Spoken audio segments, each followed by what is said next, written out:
വയനാട്ടിലെ ഉരുൾപൊട്ടൽ ദുരന്തം തിരുവനന്തപുരം അമ്പൂരിക്കാരുടെയും ഉള്ളിലേക്കുകയാണ്. 23 വർഷം മുൻപുള്ള ആ കറുത്ത ദിനം അവരുടെ ഓർമ്മകളിൽ നിന്ന് മാഞ്ഞിട്ടില്ല. മഹാദുരന്തത്തിൽ നിന്ന് അത്ഭുതകരമായി രക്ഷപ്പെട്ട ഏക വ്യക്തി CD തോമസ് നടുക്കുന്ന ഓർമ്മകൾ 24-നോട് ഈ വയനാട് ദുരന്ത ദിവസങ്ങളിൽ പങ്കുവയ്ക്കുകയാണ്.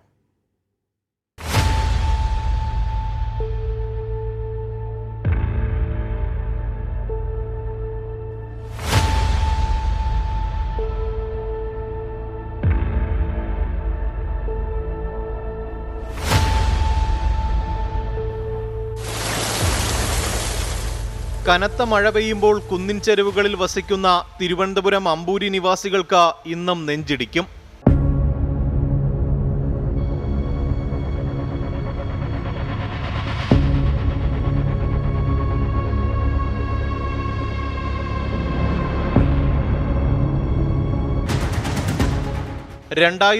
നവംബർ 9 രാത്രി 8 മണിക്കാണ് അമ്പൂരിയിലെ പൂച്ചമുക്കിൽ ഉരുൾപൊട്ടലുണ്ടാകുന്നത്. കുരിശുമലയിലെ അടിവാരത്തിലെ 2 ഏക്കറോളം വസ്തുവിലെ മണ്ണും കല്ലുമാണ് മഴവെള്ളത്തോടൊപ്പം താഴേക്ക് ഒഴുകിയെത്തിയത്. 4 വീടുകൾ നിലം പരിശായി.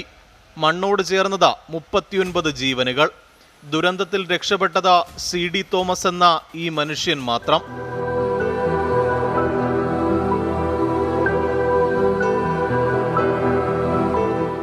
എന്തൊക്കെ ഒച്ച കേട്ടു. ഇവിടെ ഒന്ന് ഇതിൻ്റെ മേളിൽ ആ റോഡിന് താഴെയായിട്ടൊന്ന് അവിടെ ഒരു റോഡുണ്ട് കേട്ടോ, നല്ല കുരിശുമലയ്ക്ക് പോകുന്ന റോഡ്. അതിൻ്റെ മേളിൽ ആദ്യത്തെ വീട് അശോകൻ്റെ. ഈ അശോകൻ്റെ വീട്ടിലാണ് 7 പേരുണ്ടായിരുന്നത്. ആ 7 പേരും മരിച്ചു. അതിൻ്റെ തൊട്ട് താഴെ ടൈറ്റസ് എന്നും പറഞ്ഞൊരാൾ, അവൻ്റെ വീട്ടിൽ 4 പേരുണ്ടായിരുന്നു, 4 പേരും മരിച്ചു. അത് കഴിഞ്ഞ് ഇവിടെ ത്രസ്യച്ചടത്തി എന്നും പറഞ്ഞൊരാൾ താമസിച്ചുകൊണ്ടിരുന്നു. പിന്നെ ഇതെല്ലാം കൂടെ വന്ന് നമ്മുടെ വീടിൻ്റെ മേളിൽ വീണു. മരിച്ച 22 പേർ CD തോമസിന്റെ കുടുംബത്തിലെ അംഗങ്ങളാണ്. മറ്റ് ജില്ലകളിൽ നിന്ന് തോമസിന്റെ മകന്റെ വിവാഹത്തിനെത്തിയതായിരുന്നു. 6 പേർ ഉൾപ്പെട്ട അശോകന്റെ കുടുംബവും സീനു പണിക്കരുടെ ഭാര്യയും ടൈറ്റസിന്റെ കുടുംബത്തിലെ അംഗങ്ങളും ഉൾപ്പെടെയുള്ള പരിസരവാസികളെയാണ് ദുരന്തം വിഴുങ്ങിയത്. അയ്യോ, പഴയെന്ന് പറഞ്ഞാൽ അതുപോലെ ഒരു മഴ എൻ്റെ ജീവിതത്തിൽ ഞാൻ ഓർക്കുന്നില്ല. 1/2 മണിക്കൂർ 3/4 മണിക്കൂർ എനിക്ക് ഓർമ്മയുണ്ട്. അത് കഴിഞ്ഞ് പിന്നെ ബോധം പോയി.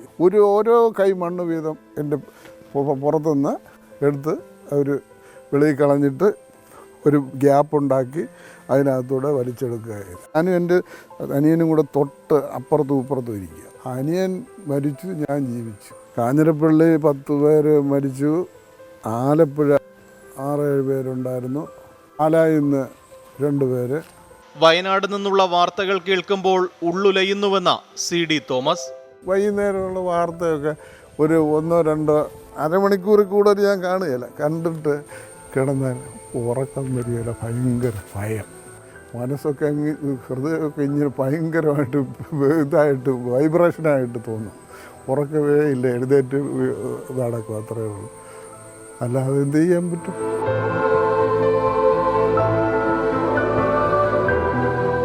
അന്നത്തെ ഉരുൾപൊട്ടലിന് പിന്നാലെ തുടർച്ചയായി കനത്ത മഴ പെയ്യുമ്പോൾ ഇപ്പോഴും അമ്പൂരിക്കാർക്ക് നെഞ്ചിടിപ്പാണ്.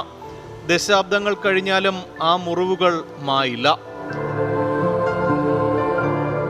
ക്യാമറമാൻ നന്ദകിഷോറിനൊപ്പം MG പ്രതീഷ്, 24 തിരുവനന്തപുരം.